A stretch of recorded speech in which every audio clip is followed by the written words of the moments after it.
छतरपुर में मुस्लिम समाज की भीड़ के द्वारा पहले थाने में की गई पत्थरबाजी और इसके बाद पुलिस के द्वारा एक्शन लेते हुए हाजी शहजाद अली की लगभग 5 करोड़ की इमारत को धराशायी कर देने की कार्रवाई पर अब सियासत गर्मा गई है। छतरपुर में हुई कार्रवाई पर कांग्रेस की चुप्पी है, मगर आरिफ मसूद ने सवाल उठाए हैं। प्रदेश अध्यक्ष जीतू पटवारी और उमंग सिंघार इस मामले में चुप बने हुए हैं। पहले जब कांग्रेस नेता पर बुलडोजर की कार्रवाई हुई थी तब ये साथ में थे।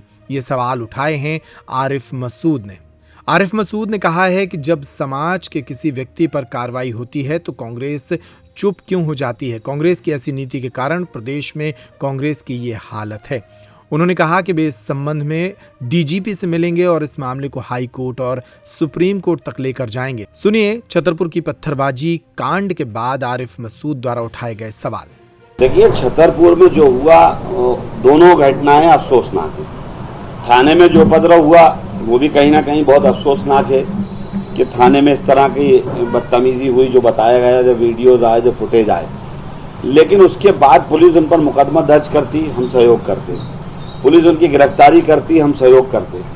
पुलिस वहां पर इस तरह का माहौल पैदा कर दिया कि जो उससे ज़्यादा उपद्रव से ज़्यादा माहौल पुलिस ने खराब कर दिया कि अगर इस तरह हो गया।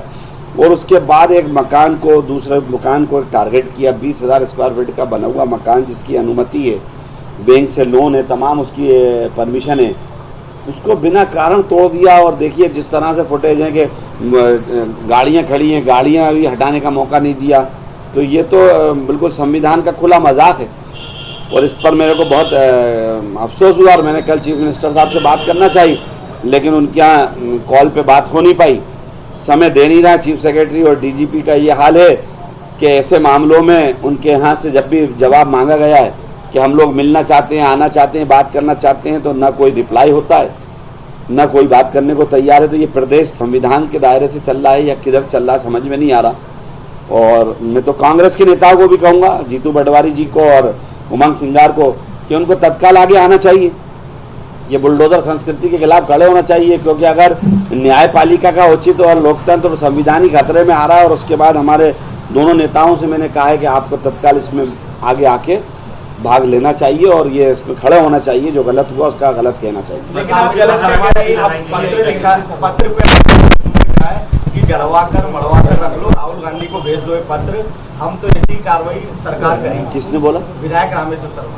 वो कुछ भी बोले, मैंने उनको तो लिखा नहीं है।